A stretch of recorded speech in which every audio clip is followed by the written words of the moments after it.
Villarejo, que es accesitaria de esta comisión. Bienvenida. Colega señor Tapia, tiene usted uso de la palabra. Gracias, presidente, por su intermedio. Después de, a la fecha ya tener conocimiento del tema de las agendas, ¿no? El tema de la muerte de Emerson Fasabi y en su momento también cuando investigamos en el tema de la comisión Martín Belaún del Ocio, el mismo Martín Belaún del Ocio manifestó que los contratos que obviamente le negó a usted eran contratos simulados, o sea, contratos Bamba, ¿no? Pero pese a eso, Nadine Heredia en un momento dijo una frase muy importante y se dirigía a usted, nos decía, es tan difícil caminar derecho. ¿Por qué cree que le dijo eso a Nadine Heredia?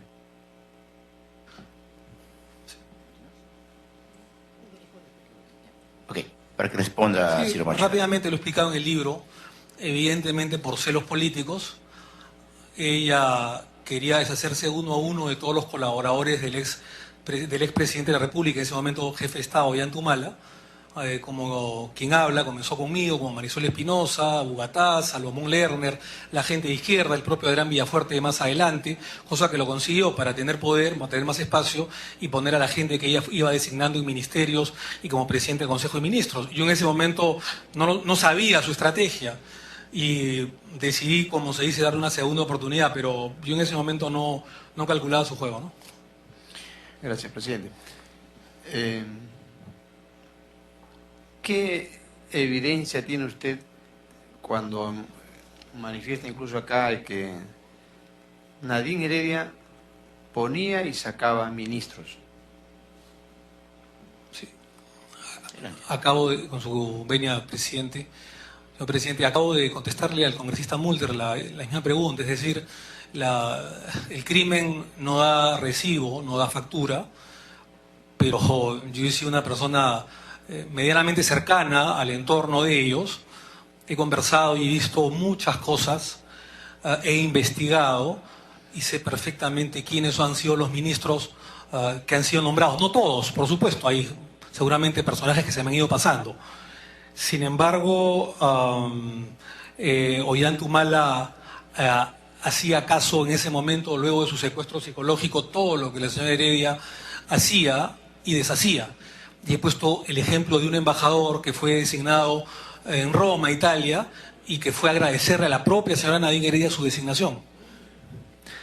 Gracias, presidente. A Javier Díaz Canseco, usted manifiesta también que lo sancionaron por orden de Nadine Heredia. Y justamente se habla un episodio de cuando llegó a la congresista Najara al Pleno del Congreso, ¿no? Entonces, ¿podría contarnos o ratificarnos en todo caso que si efectivamente a Javier Díaz Canseco lo sancionaron por orden de Nadine Heredia? Responda, señor Marchijade. Sí, completamente. Nadine Heredia ordenó a través del presidente de la República su inhabilitación, su sanción. El presidente nos convoca extrañamente 5 días antes, una reunión de bancada un día sábado, era muy extraño, y el objeto de la reunión, a pesar que quisieron encubrirlo con otros temas casi irrelevantes, era la sanción a Javier Díaz Canseco. Yo recuerdo perfectamente que Heredia es la que le da, haciéndole un gesto en la reunión de bancada, la directiva al presidente Humala para que comience el tema, y cuando termina el tema y instruye a Humala, ella se siente satisfecha ante un gesto del presidente, pero eso es lo de menos. El tema es que después nos enteramos que Ana Jara había recibido la indicación de la señora Heredia de acudir, ella en ese momento era de la más estricta confianza de Nadine, era ministra de la Mujer, nunca se presentaba al hemiciclo a votar siendo ministra, y mucho menos cuando no había participado en toda la sesión, una sesión que había durado de las 9 de la mañana hasta las 12 de la noche, y se presenta a las 11 de la noche, una hora antes de la votación, a ordenar a los miembros de la bancada que iban a respaldar mayoritariamente a Javier Díaz Canseco que voten en contra y que eran órdenes de Palacio. Es evidente que la señora Nadine Heredia ordenó dicha sanción al extinto parlamentario. Continúe, colega señor Tapia. Gracias, presidente. Algo muy importante que usted ha dicho con ex congresista Omar Chejades, Nadine Heredia manejaba la agenda política en el Congreso e incluso dio este adjetivo calificativo, tomó por asalto, o sea, el Ejecutivo, el Legislativo, ¿no? Entonces, esta agenda política a través, bueno, debe esperarse que ella manejaba la agenda del Congreso, correcto. ¿A través de quién lo hacía? De ese tiempo era el presidente del Congreso o los diferentes presidentes del Congreso, vale decir, al señor Abu Gataz, luego vino el señor Otárola, vino Víctor Isla, Ana María Solórzano. Entonces, ¿cómo era la forma como operaba Nadine Heredia manejando la agenda política en el Congreso, al extremo de decir que se tomó por asalto, ¿no? Para que responda, señor Marcho. Sí, interesante la pregunta, también lo comento en el libro. No, Abu Gataz no, por lo menos de lo que yo sé. Puede haber tenido una buena coordinación con él. Me va a suceder, seguramente tendrá la histórica declaración de señalar hasta qué punto coordinaba con ella, ¿no? Pero nunca me refería a él, ¿no? Entiendo que él tenía cierta autonomía y entiendo que a Abu Gataz le ponen la cruz, entre otras cosas, además de su relativa autonomía, por una pelea que él tiene con Malca Maya. Malca Maya era impuesta por Nadine Heredia en el hemiciclo para hacer sus ojos, manos y oídos. Era la que le comentaba hasta cómo se vestían los parlamentarios nacionalistas, qué hablaban, qué decían, qué no decían, cómo votaban o cómo no votaban, ¿no? O indisponer a muchas personas, cosa que así sucedió. Cuando hubo un hecho, que lo relatará él exactamente, porque lo comentó una vez en bancada, en que Abu Gataz habló en condicional, habría negado la entrada de Malca Maya al hemiciclo, le había prohibido en los últimos meses de su gestión la entrada al hemiciclo. Y eso aparentemente enfureció a la señora Heredia. Por lo tanto, Abu Gataz cada día se alejaba más o se enfriaba del gobierno por esas actitudes, es decir, ponerle la cruz o la tacha a la principal colaboradora que tenía en ese momento Heredia, que era Malca Maya. Y en ese momento es que, de manera muy astuta, Nadine Heredia empieza de manera directa, con la anuencia del presidente de la República, Ollanta, a colocar a los presidentes del Congreso.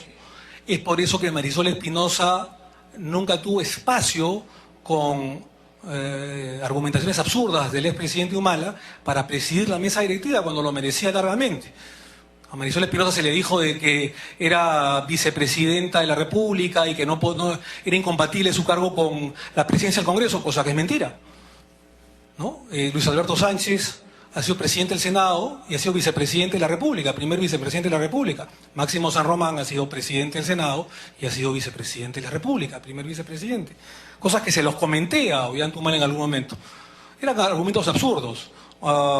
Es más, le comenté a Humala que en Argentina y en Estados Unidos, por ley, por constitución política, los vicepresidentes de la República son presidentes del Senado, dirigen el Senado, los vicepresidentes de la República. No porque lo elige el Senado, sino por ley, por constitución. No me hizo caso porque evidentemente no solamente no tenía conocimiento del tema legal o constitucional, sino porque era una excusa absurda, falaz.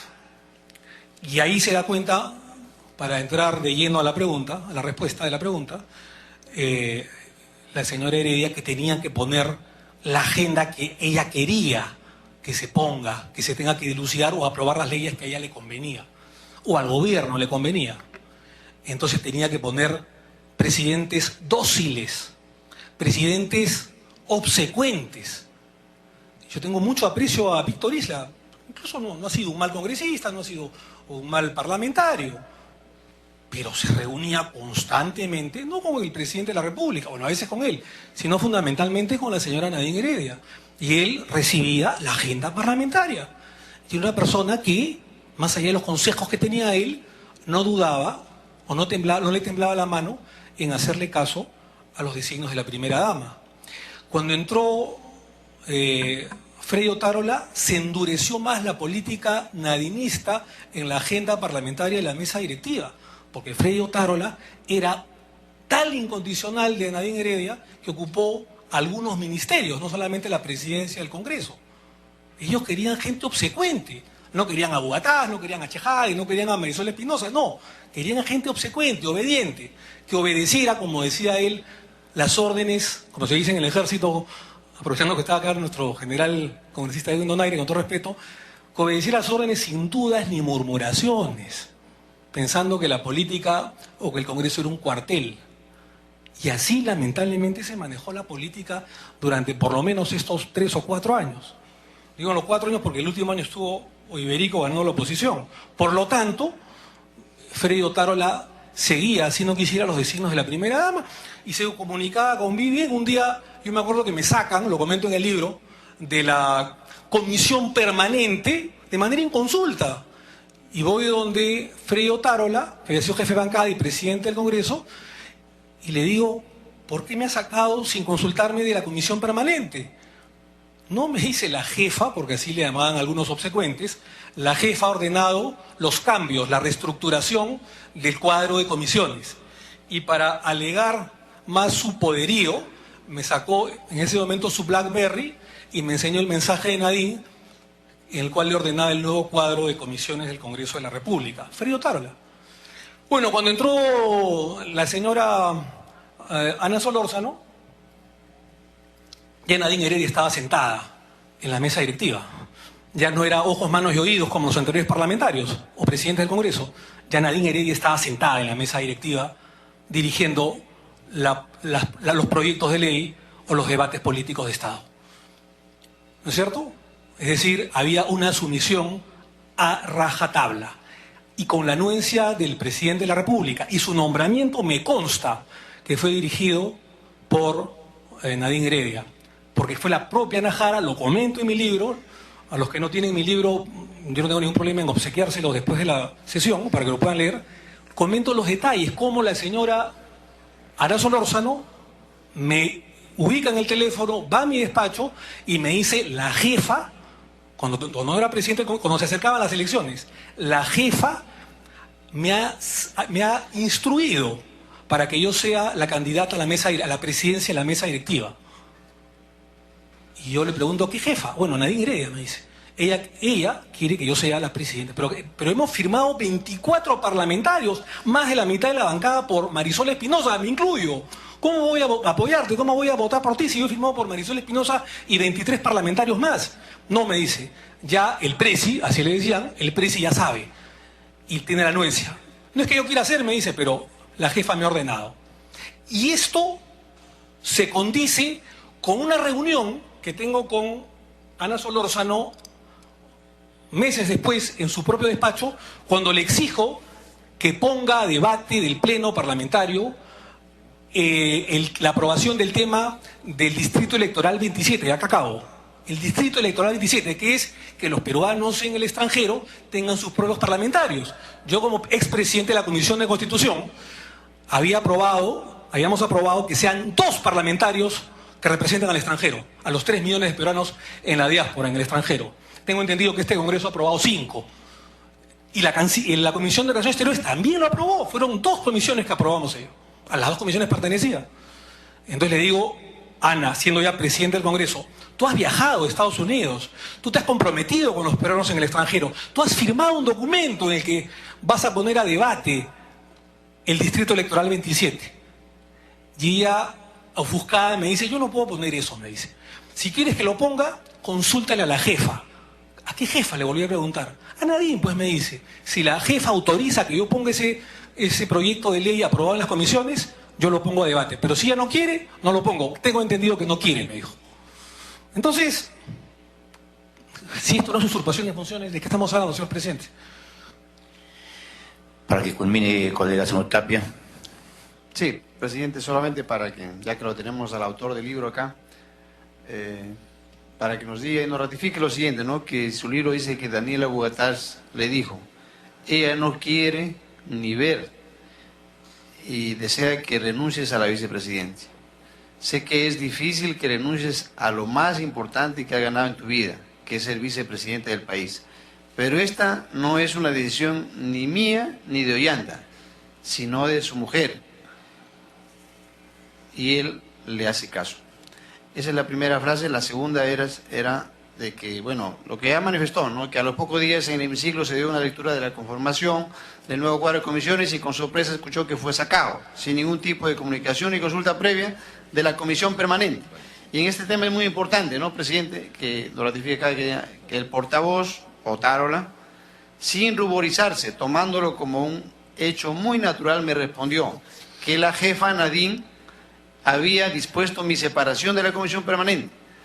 Para reflejarme en la cara la fortaleza de su poder, sacó un teléfono, encendió la pantalla y me mostró el mensaje de BBM que enviaba la propia primera dama.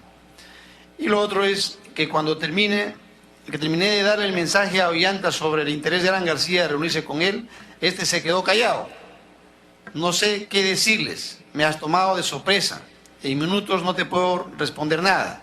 No sé, lamentablemente Nadine no está, se encuentra en Chile, pero regresa mañana al país y le consultaré a ella. Entonces, estas frases que figuran en su libro es muy importante que usted acá, ya que lo tenemos presente, que nos ratifique, ¿no? Gracias, Para presidente. que responda el señor Marchijade Moya. Todas escenas surrealistas, pero lamentablemente ciertas. Mi libro no es de ficción, no es una utopía, no es ciencia ficción. Me hubiera gustado ser Julio Verne o Gabriel García Márquez escribiendo libros de ficción, de literatura. Son libros reales, de crónica, de historia, que cada día me decepcionaban más. No solamente, como dice el congresista Justiniano Pazza, del proyecto nacionalista, sino también de los líderes que teníamos. Efectivamente, Abugataz me comenta que quien decidía todo era Nadine Heredia, que ella me había puesto la cruz y que había un cogobierno. ¿Cómo podía yo creerle el sexto mes? Dudaba en ese momento. Y por eso le dije, si es cierto, denúncialo. El tiempo lamentablemente le dio la razón a él. Y en el caso de el mensaje del expresidente García también es cierto. Menciono personajes, menciono hechos, fechas, frases, y evidentemente ante un mensaje lógico de un estadista, que uno puede tener cualquier adversidad o cualquier discrepancia con Alan García, o ser de oposición a Alan García, nadie puede negar sus dotes de orador y de líder, ¿no? Entonces, creo que incluso en las peleas o en la guerra o en la batalla, los adversarios se reúnen, firman acuerdos, es parte de la estrategia del ajedrez político. Y sin embargo, Humala no tenía capacidad de decisión ya en ese momento. Y estamos hablando que habían pasado 3 años de su gestión. Y fue donde me dice, ante un pedido de reunión reservada con el expresidente García, además temblándole las mejillas en ese momento, que Nadine Heredia no se encontraba en el país, que estaba en Chile, y que cuando vuelva de Santiago le iba a consultar si se podía reunir o no con el expresidente García. Para que estén ubicados, sigue Carlos Domínguez, de ahí Marco Miyashiro, Edin Donaire y Roberto Vieira, en ese orden. Colega Carlos Domínguez, tiene usted la palabra. Muchas gracias, presidente. Señor Marchijade, ¿cuál era la relación de Freddy Otárola con Martín Belaúnde y Nadine Heredia? Hubo algunos favores presupuestales, tengo entendido, en algunas regiones donde operaba Martín Belaúnde, como era en Ancash y Cajamarca. Quisiera que me diga esta... Gracias. Para que responda, señor Marchijade, voy a solicitar, por favor, que vamos contestando puntualmente, ya que el señor Bogotá se ha retirado y todavía está el señor Moreno y la otra invitada. Adelante, señor Marchijade. Bueno, no conozco esos detalles. Si el señor Martín Belaúnde era amigo de Freddy Otárola, sé que el señor Otárola tenía ciertos contactos en Chimbote, pero la verdad que desconozco esa pregunta y tengo entendido que el tema por el cual me están preguntando o interpelando sobre la usurpación de funciones de Nadine Heredia, no tengo conocimiento al respecto sobre la pregunta del congresista Domínguez. Adelante, colega Domínguez. Usted habló que existen ministros que coordinaban con la señora Nadine Heredia. ¿Podría indicarnos específicamente qué ministros eran los que coordinaban con Nadine Heredia? Sí, repite la pregunta, por favor. Sí, por favor. Hizo mención que hubo ministros que coordinaban directamente con Nadine Heredia. Quisiera saber específicamente qué ministros eran los que coordinaban con ella. Correcto. Para que responda, señor Marchijade. Sí, buena pregunta y le agradezco, congresista Domínguez, a través de la presidencia. Habían ministros fundamentalmente en la cartera de Economía. Y simplemente le voy a poner un ejemplo que no está en el libro porque en ese momento, digamos que o lo olvidé o no reparé, digamos, en este asunto, pero creo que es muy decidor. Corría junio del año 2014, yo era presidente de la Comisión de Constitución y Reglamento, y en ese momento Víctor Isla, que ya no era presidente del Congreso, era el señor Otárola, me llama a mi despacho, era un viernes, me acuerdo que se jugaba el Mundial de Fútbol, y tengo la ficha prácticamente exacta. Se jugaba el partido de Costa Rica con Italia. Y lo comento porque cuando Víctor Isla llega a mi oficina, me comenta sorprendido de que Italia está perdiendo con Costa Rica, ¿no es cierto? Por eso que si ustedes revisan las fechas de ese partido van a ver exactamente qué día fue la reunión en mi despacho. Y era aproximadamente las 11 o 12 de la mañana o 12 del mediodía.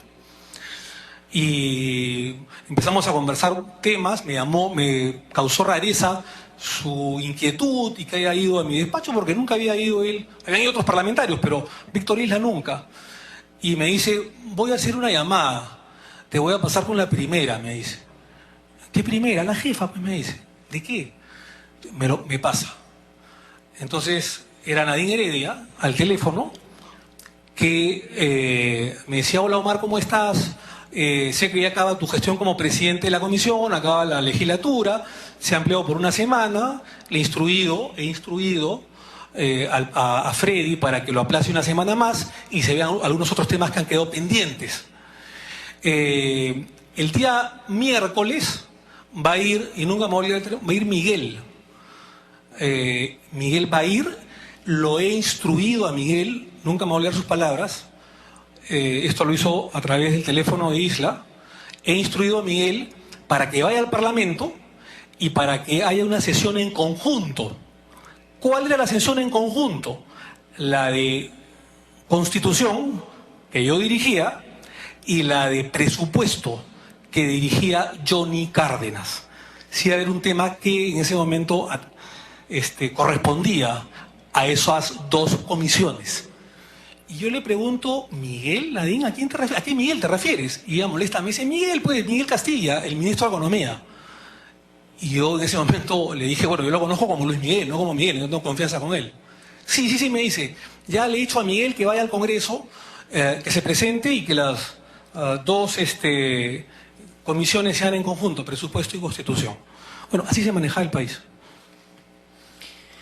Para que culmine, colega Carlos Domínguez. Hice la pregunta de qué ministros, solamente me hace referencia al de Economía. La pregunta es la siguiente, ¿el actual ministro de Educación, Jaime Saavedra, también coordinaba con la señora Nadine Heredia? Entiendo que era de su confianza, no sé exactamente si coordinaba. ¿Sí? También se tiene conocimiento de que Nadine Heredia había nombrado al expresidente del comité organizador de los Juegos Panamericanos, el señor Luis Steigers. ¿Tiene alguna referencia sobre ese tema? No exactamente sobre esa persona, pero sí sabía que ella estaba muy interesada en todo el tema del IPD y todo el tema deportivo. Más detalles no podría señalar, faltaría la verdad en todo caso. Para culminar, se ha hablado de operadores políticos. Netamente, ¿Heriberto Benítez también era operador político acá en el Congreso en esos momentos? Para que responda, señor Machical. No lo sé. Sí me llamó la atención que en los últimos años decididamente haya apoyado muchos proyectos de ley que venían del nacionalismo, o cuando se trataba de la señora Heredia y hayan temas muy delicados, él se abstuviera, ¿no? No sé, él en todo caso tendrá que responder, no lo sé. Colega Marco Miyashiro, tiene usted la palabra. Señor, acá, a través de la presidencia, un saludo al señor Chejade. Ha declarado el señor Óscar López Meneses. Él ha afirmado que lo apoyó en la campaña del 2006, usted ha afirmado que lo conoce a Ollanta a partir del 2007, 2008, pero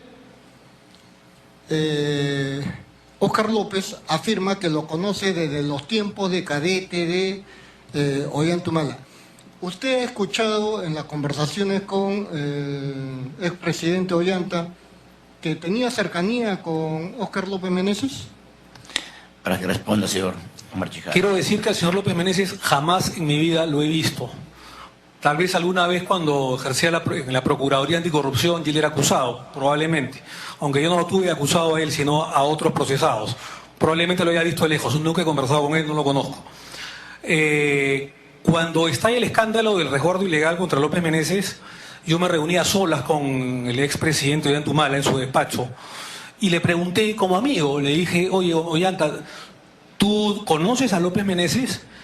Y me dio una respuesta que hasta el día de hoy no la puedo olvidar. Me dijo, no lo conozco ni en pelea de perros.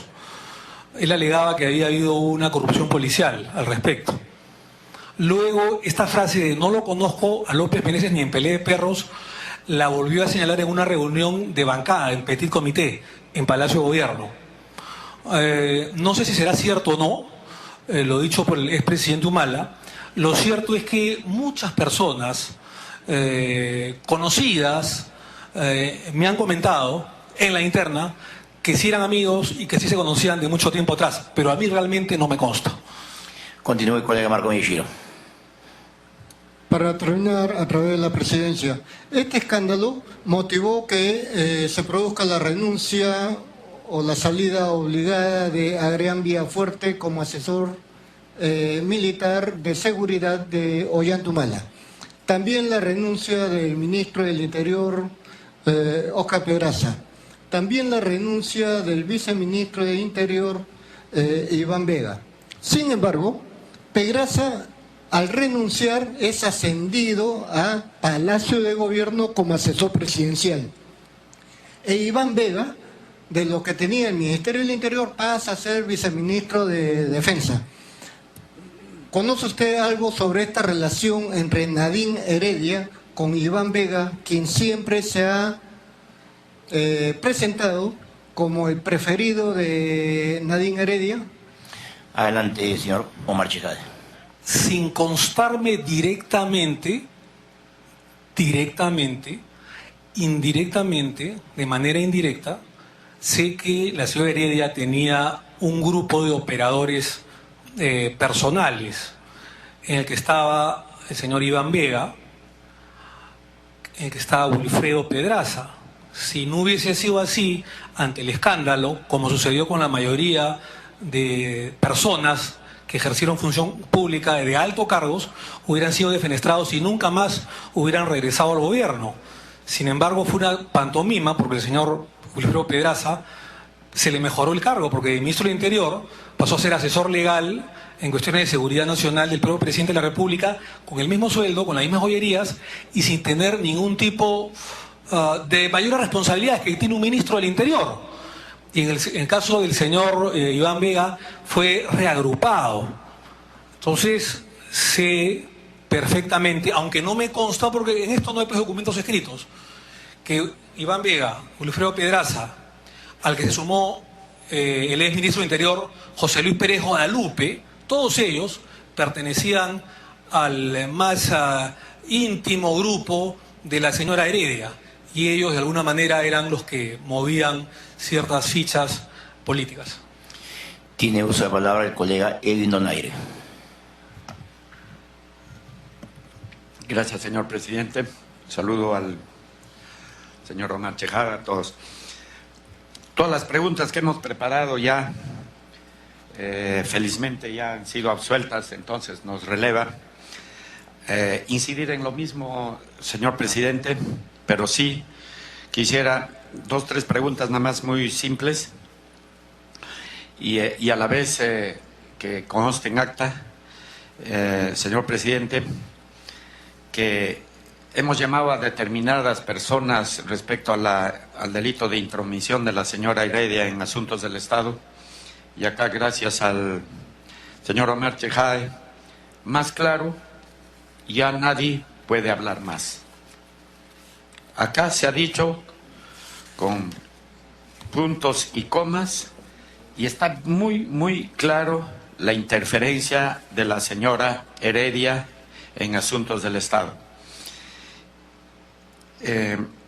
sin tratar de herir a usted, señor Omar Chejade, voy a hacer una pregunta.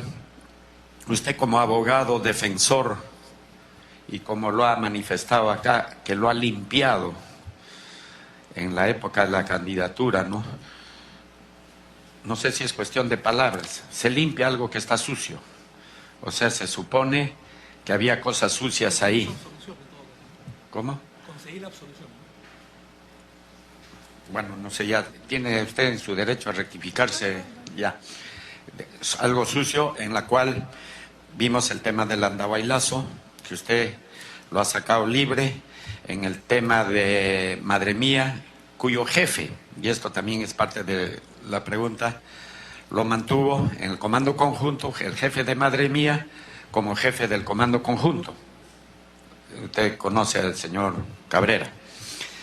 Esto habría que, a través suyo, señor presidente, de inferir o de inducir o deducir que usted conocía, voy a decir muy crudamente, al monstruo por dentro, en estos casos que lo ha absuelto, de tal manera, al conocer al monstruo por dentro, ahora nos habla de todo aquello que era capaz de hacer. Porque esa es la inferencia o a que nos induce a que una persona que ha sido su abogado defensor, que ha hecho y que por cuestiones de ética, obviamente usted solamente quedará en el silencio y cuando muera guardará hasta la tumba qué fue de Madre Mía, qué fue del Andahuaylazo. Entonces, la primera pregunta habría que, señor presidente, y tengo dos más nada más, no sé si voy a continuar o va a contestar allá. Este modus operandi de este señor ahora, y que todo lo que era capaz de hacer, porque ya usted lo conocía en casos anteriores de temas muy, muy delicados en la cual estaba clara violación de los derechos humanos.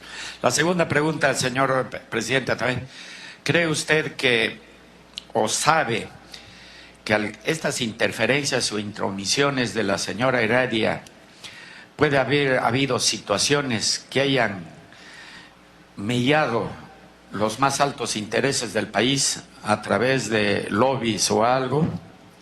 Esa es la pregunta. Por último, así como usted ha manifestado a través de la presidencia, ¿había alguien más aparte de usted, una persona con la confianza que, como usted lo expresó acá, de tú a vos, que podría tener ese tipo de relación tan amical, ¿no? Con otros, con terceras personas, señor presidente? Nada más. Gracias, colega Donaire. Para que responda el señor Omar Chejade. Sí, yo creo que para responder la tercera pregunta, en orden inverso, bueno, yo no era el único que hablamos de tú y vos con Ollanta y con Nadine, ¿no? Salomón Lerner lo mismo, pero Salomón Lerner se retiró, renunció al 5.º mes de gobierno de Premier, se alejó de él y se sintió probablemente frustrado política, ideológicamente, por lo que denominaron ellos la traición al proyecto.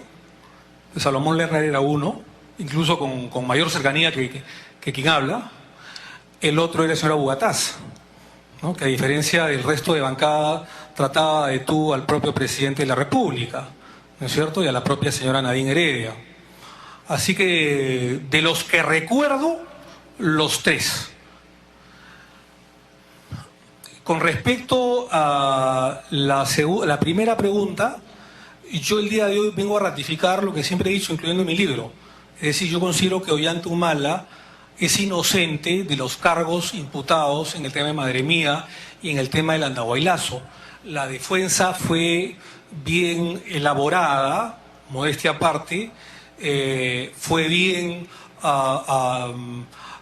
elaborada, pero además de eso, con conocimientos del derecho penal, con conocimiento de la causa, bien estudiada, y él en ningún momento me dijo que era culpable o responsable penalmente. Probablemente tampoco lo diría porque no voy a violar el secreto profesional, pero yo en mi libro ratifico la inocencia en los temas legales del ex presidente Humala, tanto en el Andahuaylazo como en el tema de Madre Mía. Además, debo decir que los jueces que resolvieron el caso de Ollanta Humala judicialmente fueron jueces de primer nivel. Es decir, estamos hablando de Víctor Cubas Villanueva, un fiscal de primer nivel, que se enfrentó a dictaduras por el tema de la canduta, ¿cierto? Y que fue defenestrado, un hombre pro derechos humanos. Jimena Cayo, que era la presidenta de una sala penal superior, que también lo absuelve. Cuando esto pasa a la Corte Suprema, hay dos magistrados de primer nivel también, que absuelven a Ollanta Humala. Es decir, primero Pablo Sánchez Velarde, que era en ese momento fiscal supremo penal, hoy día fiscal de la Nación, y nadie puede dudar de la probidad y experiencia y técnica jurídica de Pablo Sánchez Velarde, y después de César San Martín Castro, que venía a condenar a Fujimori meses antes y que todo el mundo no puede dudar de su probidad. Colega Mochejade, vamos centrándonos, no se trata de hacer historia, pues, por favor, ¿sí? Es para responder esa pregunta, nada más. Entonces, quiero ser acá bien puntual.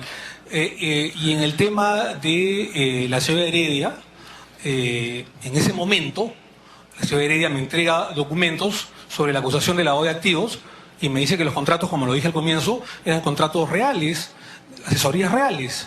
Luego, después de 7 años, cuando ejerzo la función pública y ya no ejerzo la carrera de abogado de ellos, ni los patrocino, y puedo hablar con total derecho, sin violar ningún secreto profesional, porque es parte de conocimiento de la opinión pública, nos enteramos que es falso, que eran contratos simulados, que eran contratos truchos, y que en el caso específico, no de Ollanta, sino de Nadine Heredia, le mintió a sus abogados defensores. No me contestó, Sí. pero déjelo, ¿sabe qué? Porque esto hay que pensar que... Déjelo para después o nos pueden devolver por escrito nada más. Sí. Puede haber situaciones de interferencia que hayan sido lesivos al interés nacional de alguna interferencia. Sí, pero perdón, Nada más. por intermedio de la presidencia rápido nomás. A ver. Yo ya lo he dicho. O sea, desde el momento que se usurpan funciones, que se avasalla una de las instituciones más importantes del Estado, constitucionales, que es la Presidencia de la República, se avasalla la Presidencia del Consejo de Ministros, se avasalla a los ministros de Estado, estamos hablando de un avasallamiento constitucional, obviamente con un tema penal o judicial de por medio. El tema, señor presidente, es fácil, es probatorio. O sea, que existió usurpación de funciones y que es penado legalmente, como abogado yo digo, no me cabe la menor duda. El tema es cómo el juez lo prueba, porque evidentemente la señora Nadine no firmó ninguna resolución. Tendrá que recurrir a las testimoniales y a diferentes hechos. Colega Roberto Vieira, tienes la palabra. Gracias, presidente. Señor Chejade, buenas tardes. En la lista, en este tema de presunta usurpación de funciones de Nadine Heredia, dentro de la lista que tiene usted no figura la señora Tania Quispe, su prima y jefa de la SUNAT. ¿Y por qué le hago esta pregunta? Porque denuncié el tema del barco Simón Bolívar y sabemos que este barco, que fue expropiado, fue nacionalizado y donado, o sea, tuvo 3 procesos, se anularon los 3 procesos legales para devolverle este barco, que es de largo del tamaño de la cancha del Estadio Nacional, para devolvérselo al gobierno del señor Maduro. Sabemos que ese barco sospechosamente llegó aquí, porque es como que si usted se rompe un hueso, usted va a un traumatólogo a una clínica cercana, pero no se va hasta Venezuela a que lo curen, ¿no? En este caso habían astilleros en Centroamérica del mismo nivel que el CIMA. La pregunta es, ¿sabe usted algo al respecto? Porque esto es escandaloso realmente, y porque en esas bodegas podían entrar fácilmente 5.000 automóviles. Podían haber cosas ahí, entre ellos maletas también, ¿no? Para que responda, señor Mochejade. Bueno, no me sorprende la tesis o la hipótesis, mejor dicho, del congresista Vieira.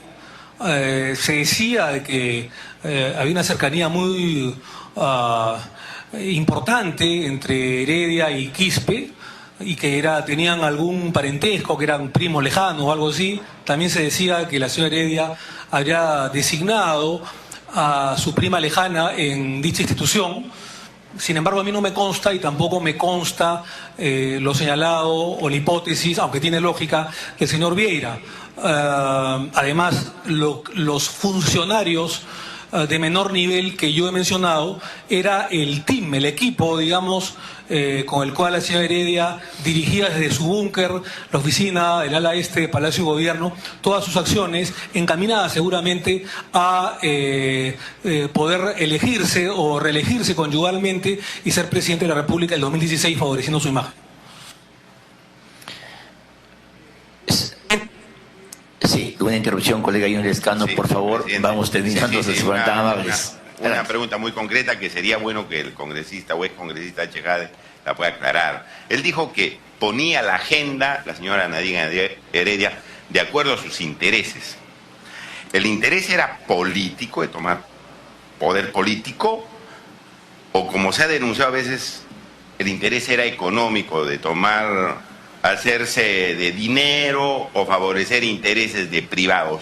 Porque siempre hay una motivación, pues. ¿Usted conoce respecto a eso alguna información? Gracias, congresista. Para que responda, señor Marchejade. Gracias, presidente. Sí.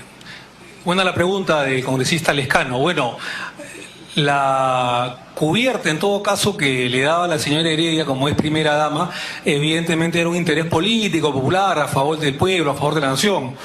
A mí no me consta si ella proyectaba agendas personales en beneficio propio, en beneficio subalterno, no me consta. Sin embargo, sí me parecía raro que, por ejemplo, Malca Maya, que era su coordinadora parlamentaria, tuviera mucho interés en temas específicos, sobre todo con la Comisión de Energía y Minas. Escuché yo en más de una oportunidad comentarios de algunos parlamentarios de esa comisión, a la que yo nunca pertenecí, por supuesto, porque no era mi especialidad, o no es mi especialidad, sobre el interés o la conexión que había de la señora Maya en la Comisión de Energía y Minas. Más no le puedo decir. Sí puedo señalar que alguna vez Nadine Heredia envió a Malca Maya a mi despacho para que destituya a un funcionario de planta de este Congreso de la República que iba a ser mi secretario técnico en la Comisión de Constitución, tildándolo de fujimorista, con la argumentación que era fujimorista y había servido a la Comisión de Salud que en ese momento presidía Carla Scheffer, del fujimorismo, de Fuerza Popular. Fue una de las peleas tantas que tuve, pero evidentemente era uno de los encargos de Malca Maya, que se apersonó a mi despacho por encargo de la propia Nadine Heredia.